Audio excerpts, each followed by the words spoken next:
अस्सलाम वालेकुम all of you. पिछली वीडियो में हमने साउंड के बारे में पढ़ लिया था। आज हमारा है 11.2 speed of sound. Speed of sound मतलब साउंड की जो स्पीड है जिससे वो ट्रेवल करता है। अ direct method for determining the speed of sound in air. यहाँ पर एक हमें मेथड दिया गया है जिससे हम साउंड की स्पीड को डिटरमाइन कर सकते हैं। एयर में साउंड की स्पीड कितनी है हम इस एक्सपेरिमेंट से वो मालूम कर सकते हैं। तो यहाँ पर एक्सपेरिमेंट क्या है, यहाँ पर दो आदमी हैं जो कि यहाँ पर खड़े हैं, एक 100 मीटर की डिस्टेंस पे खड़े हैं। यहाँ पर ये आदमी यहाँ पर कुछ हाथ में लेकर वो बजाता है और यहाँ पर दूसरी जो ये लड़की खड़ी है ये स्टॉप वॉच को चला देती है।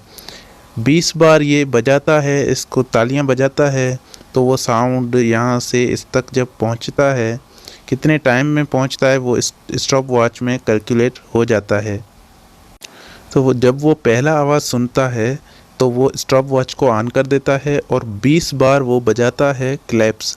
20 बार क्लैप्स बजाने के बाद वो स्टॉप वॉच में देखते हैं टाइम और उसको डिवाइड करते हैं 20 से, तो उसको कंक्लूजन मिल जाता है, स्पीड ऑफ टाइम मिल जाता है। तो यहाँ पर स्पीड ऑफ टाइम का फार्मूला लिखा हुआ है। Speed of sound distance travelled by sound, sound ने कितना डिस्टेंस ट्रेवल किया और अपॉन टाइम टेकिन, टाइम उसमें टाइम कितना लगा। तो यहाँ पर एक और एक्सपेरिमेंट दिया हुआ है, दो एक्सपेरिमेंट हैं, ये इतने इम्पोर्टेंट नहीं है, इसको सिर्फ आप समझ लें। यहाँ पर फिर से ये इकोज़ की मदद से, साउंड की जो रिफ्लेक्शन है उसकी मदद से ये मालूम करने की कोशिश करते हैं टाइम की स्पीड को, टाइम की स्पीड नहीं, साउंड की स्पीड को। तो यहाँ पर ये जैसे ही बजाएंगे तो साउंड जाएगा फिर से वापसी आएगा, तो मतलब साउंड ने जितना भी डिस्टेंस पे ये खड़े हुए हैं वो डिस्टेंस साउंड ने 2 बार ट्रेवल किया है। तो ये लास्ट में उसको 2 से डिवाइड कर देंगे तो इनको स्पीड ऑफ साउंड मिल जाएगी। तो हम सीधा आते हैं अपने रियल टॉपिक की तरफ कि speed of sound in solid क्या है, लिक्विड में क्या है और गैसेस में, इन तीनों मीडियम में स्पीड ऑफ साउंड कौन सी है। तो यहाँ से हम पढ़ते हैं, sounds are mechanical waves. Sound waves क्या हैं? मैकेनिकल वेव्स हैं जो कि किसी भी मीडियम में ट्रेवल करती हैं, और जब ये ट्रेवल करती हैं तो इनकी जो स्पीड है वो डिपेंड करती है उस मीडियम की फिज़िकल कंडीशंस में कि उसमें मॉलिक्यूल्स कितने क्लोज हैं या फिर कितने दूर हैं एक दूसरे से। अगर मॉलिक्यूल्स क्लोज होंगे तो स्पीड ऑफ साउंड उसमें ज़्यादा होगी, अगर मॉलिक्यूल्स आपस में दूर दूर होंगे तो उसमें स्पीड ऑफ साउंड उसमें कम होगी।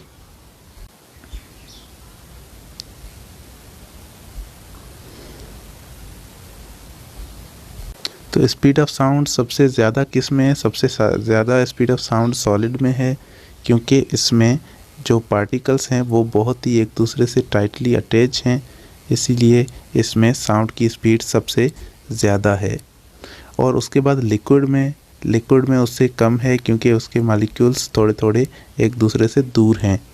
और उसके बाद जो गैसेस है, गैसेस में सबसे ज़्यादा कम है स्पीड, क्योंकि उसके मॉलिक्यूल्स बहुत ही दूर हैं और उसकी स्पेस बहुत ही ज़्यादा है उनके मॉलिक्यूल्स के बीच में।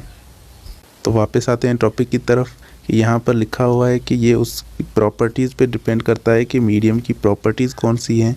अगर मीडियम बहुत ही टाइटली अटैच है एक दूसरे से, उनके मॉलिक्यूल्स अगर जैसे कि सॉलिड में है तो सबसे ज़्यादा फास्टर साउंड सॉलिड में ट्रेवल करेगा, उसके बाद लिक्विड में और उसके बाद गैसेस में। यहाँ पर स्पीड ऑफ साउंड की डेफिनेशन लिखी हुई है नीचे। The speed of sound is defined as the distance travelled by sound wave such as compression और रेयरफेक्शन। एक यूनिट टाइम में साउंड वेव की कोई भी एक पॉइंट, मिसाल के तौर पे कंप्रेशन है या फिर रेयरफेक्शन है, तो ये एक यूनिट टाइम में कितना ट्रेवल करेगी इसको हम बोलते हैं स्पीड ऑफ साउंड। तो स्पीड ऑफ साउंड का फार्मूला क्या है, यहाँ पर नीचे देखते हैं। स्पीड ऑफ साउंड बराबर है v is equal to lambda upon T. तो यहाँ पर इसका अगर फार्मूला हम ड्राइव करेंगे तो यहाँ पर हमें मिल जाएगा v is equal to lambda F या फिर v is equal to F lambda. तो ये है वेलोसिटी स्पीड ऑफ साउंड का फार्मूला। उसके बाद यहाँ पर एक टेबल दिया हुआ है जिसमें हमें speed of sound different mediums में दिखाई गई हैं, जैसे कि एल्युमिनियम में 6420 है, निकल में 6040 है, ये आप पढ़ लीजिएगा। इसमें जो सबसे इम्पोर्टेंट है वो है एयर में, आपने याद कर लेनी है एयर में, और यहाँ पर वाटर में, सी वाटर में नहीं लेकिन डिस्टिल्ड वाटर में आप याद कर सकते हैं। उसके बाद यहाँ पर आप कौन सा याद करेंगे, गिलास में या फिर स्टील में, आप याद कर लें इनकी स्पीड। उसके बाद नीचे देखते हैं that effect the speed of sound. Sound की स्पीड को कौन से फैक्टर्स इफ़ेक्ट करते हैं, कौन सी चीज़ें हैं जो स्पीड ऑफ साउंड को कम करते हैं या फिर ज़्यादा करते हैं। The speed of sound is affected by the variety of factors. बहुत सारे फैक्टर्स ऐसे हैं जो कि स्पीड ऑफ साउंड को क्या इफ़ेक्ट करते हैं।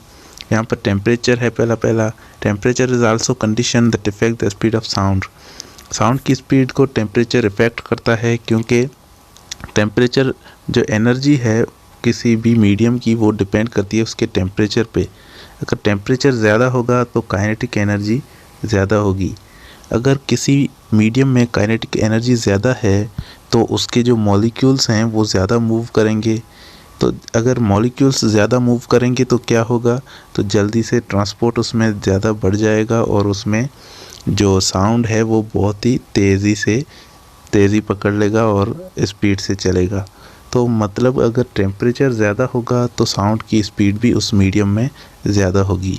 आप इस ग्राफ को देखें, यहाँ पर टेम्परेचर लिखा हुआ है, ये टेम्परेचर 20 पे है, 40 पे है, 60 पे, 80 पे या फिर 100 पे है। तो क्या हो रहा है, यहाँ पर स्पीड ऑफ साउंड बढ़ती जा रही है। यहाँ पर ये स्पीड ऑफ साउंड है और ये टेम्परेचर है। टेम्परेचर अगर बढ़ेगा तो स्पीड ऑफ साउंड भी बढ़ती जाएगी। और इसका एक फार्मूला है इसको फाइंड करने का। यहाँ पर v है वेलोसिटी है, और यहाँ पर ये एयर में इसकी स्पीड है 331, और ऊपर से जितना टेम्परेचर है वो यहाँ पर t के ऊपर लिखेंगे और 273 से हम डिवाइड कर लेंगे। तो यहाँ पर हमें मिल जाएगी स्पीड ऑफ साउंड। किसी भी टेम्परेचर पे आप स्पीड ऑफ साउंड इस फार्मूले से फाइंड कर सकते हैं। उसके बाद इफ़ेक्ट ऑफ ह्यूमिडिटी।